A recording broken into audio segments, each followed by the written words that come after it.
Dengan bertambahnya para pemain keturunan yang bermain untuk Indonesia, secara tak langsung skuad Garuda mendapatkan tambahan amunisi berharga yang berkompetisi di level Eropa. Di mana untungnya kehadiran mereka tidak hanya meningkatkan kedalaman tim semata, tetapi juga membawa pengalaman serta kualitas surplus yang diperlukan guna menghadapi persaingan di panggung internasional. Menariknya hal ini terbukti secara instan setelah peluang Indonesia melangkah lebih jauh di kualifikasi Piala Dunia semakin terbuka lebar. Dan untuk itu kali ini kita akan membahas performa para tumpuan tim merah putih yang saat ini turut berkompetisi di elitnya sepak bola Eropa.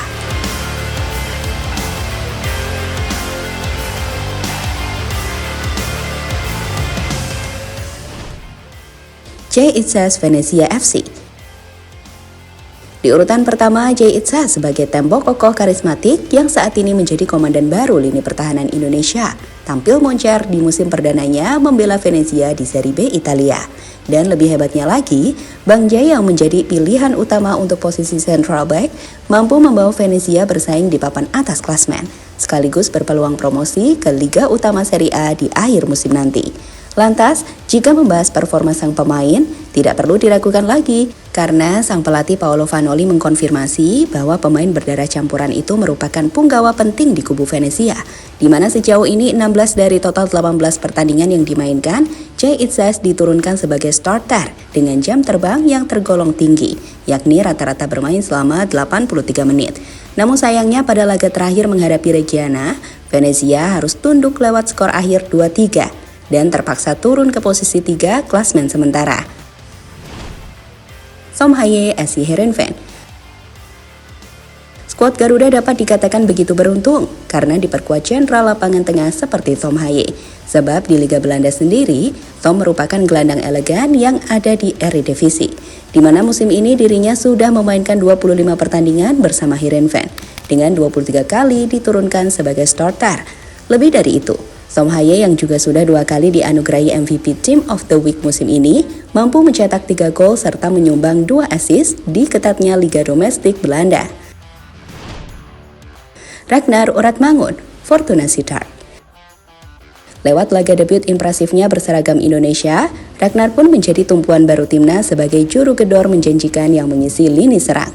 Namun di level klub, mengingat dirinya yang baru berlabuh ke Fortuna Sittard pada September tahun lalu, pelatih Danny Buis tak ingin tergesa-gesa menjadikan Ragnar pemain intinya yang selalu mengisi starting 11. Hal ini terbukti dari menit bermain yang ia mainkan, di mana dari 22 pertandingan yang ia lakoni, striker berusia 26 tahun ini hanya 6 kali memulai laga sebagai starter. Lantas, mengingat minimnya waktu bermain yang diberi untuk Ragnar, sang striker pun hanya mampu menyumbang 1 assist untuk klub peringkat 10 klasmen sementara Eredivisie tersebut. Shane Patinama FC Eupen.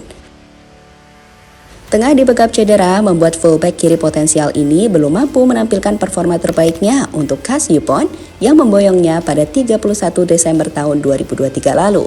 Terlebih didatangkannya Shane ke klub Belgia itu diharapkan menjadi tulang punggung tim yang faktanya diisi oleh talenta-talenta muda. Seperti dikutip dari Transfer Market, rata-rata umur punggawa KAS Eupen adalah 24 tahun.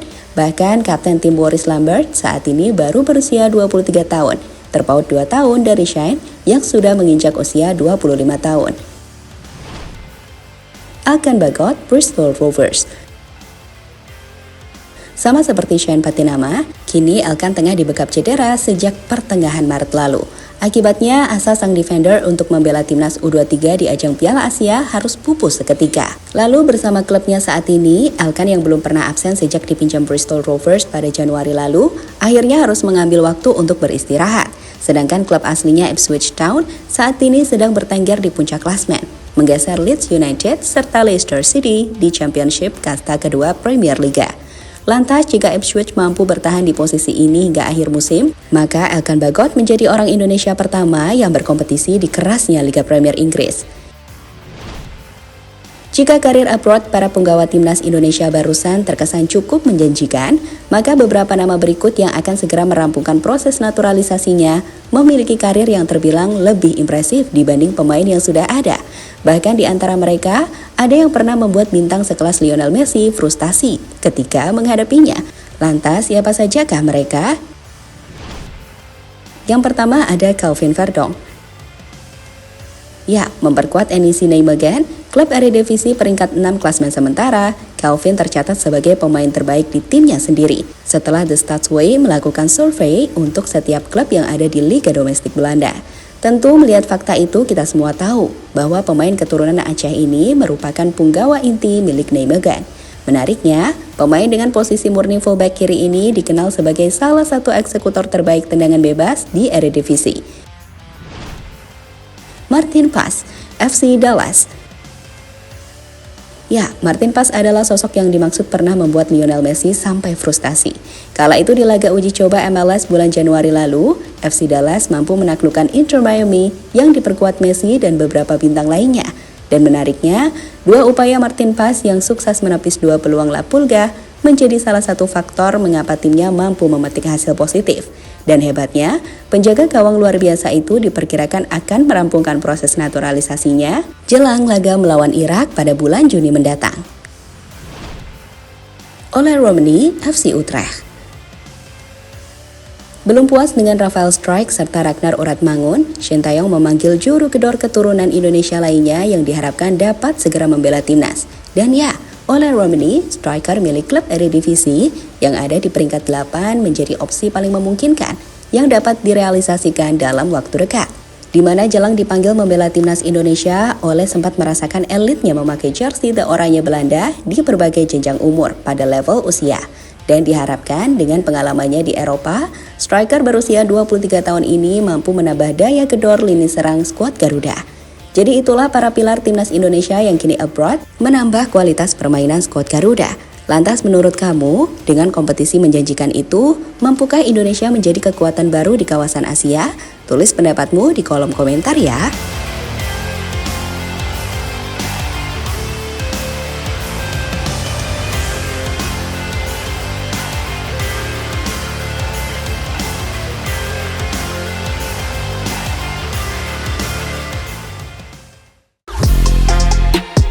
Halo, izin iklan sebentar ya guys. Jadikan ruangmu bernuansa timnas. Temukan beragam poster dinding, sepak bola dan timnas dengan desain menawan, kualitas premium dan harga yang tidak akan menguras kantong. Segera klik link Shopee di deskripsi video ini dan dukung timnas dengan sepenuh hati. Mulai dari dinding rumahmu.